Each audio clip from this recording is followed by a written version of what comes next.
Hi friends, Hello. welcome to Jamgonj UPSL. বহুত দিনৰ মূৰত ব্লগ লৈ আহিছোঁ আপোনালোকৰ মাজলৈ। সো তেনেকৈ অন্য লোকেশ্যন ক'তো যোৱা নাই ব্লগ বনাবলৈ। সো আমাৰ ঘৰৰ পাছফালে পথাৰ আছে আমাৰ। সো আমাৰ পথাৰত মানে ধান খেতিবোৰ কেনেকৈ হৈছে কি নাই সো আপোনালোকক অকণ মানে শ্বেয়াৰ কৰিবলৈ বিচাৰিছোঁ। সো আমাৰ ব্লগটো চাই থাকিব। এতিয়া আমি ধাননি পথাৰলৈ যাওঁ, আপোনালোকক দেখুৱাম, চাই থাকিব। কি আছে আৰু ভাইটিৰ নামটো তোমাক কৈ দিয়া। লোহিত বাগটি। সো লোহিত বাগটি আৰু মই এতিয়া পথাৰলৈ যাম। সো আপোনালোকক দেখুৱাম, আপোনালোকে চাই থাকিব ব্লগটো, আপোনালোকে চাই থাকিব আমাৰ ব্লগটো ন কি কোৱা চাই থাকিবলৈ কৈ দে। Welcome to Joymonj official. এতিয়া আমাৰ ধাননি পথাৰখন দেখুৱাম আপোনালোকক। হ'ল আমাৰ ধাননি পথাৰ। চ' এতিয়া মই ধানৰ আলিৰ মাজে মাজে গৈ আছোঁ, সৰু আলিৰ মাজে মাজে গৈ আছোঁ।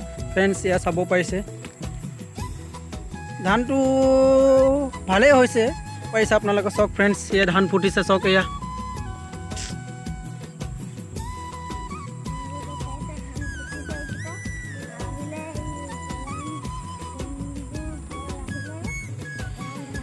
এয়া হ'ল আমাৰ ধাননি পথাৰ।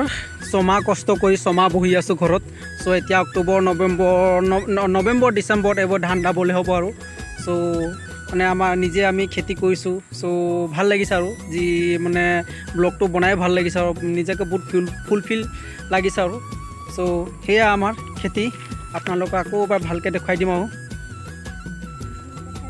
এয়া হ'ল আমাৰ ধাননি পথাৰ।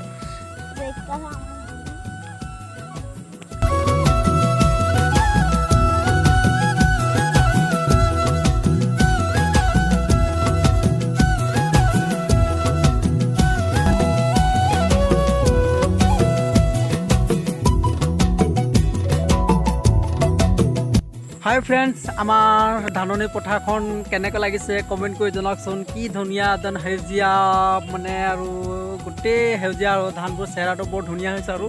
চ' ভাল লাগিছে আজি নিজৰ পথাৰখনত আহিছোঁ আৰু ব্লগ বনাইছোঁ আপোনালোকৰ কাৰণে। চ' আপোনালোকে সকলো লাইক এটা হ'লেও কৰিব আৰু কমেণ্ট এটা কৰিব কোন ঠাইৰ পৰা ক'ৰ পৰা চাই আহিছে ব্লগটো। চ' আমাৰ ধাননি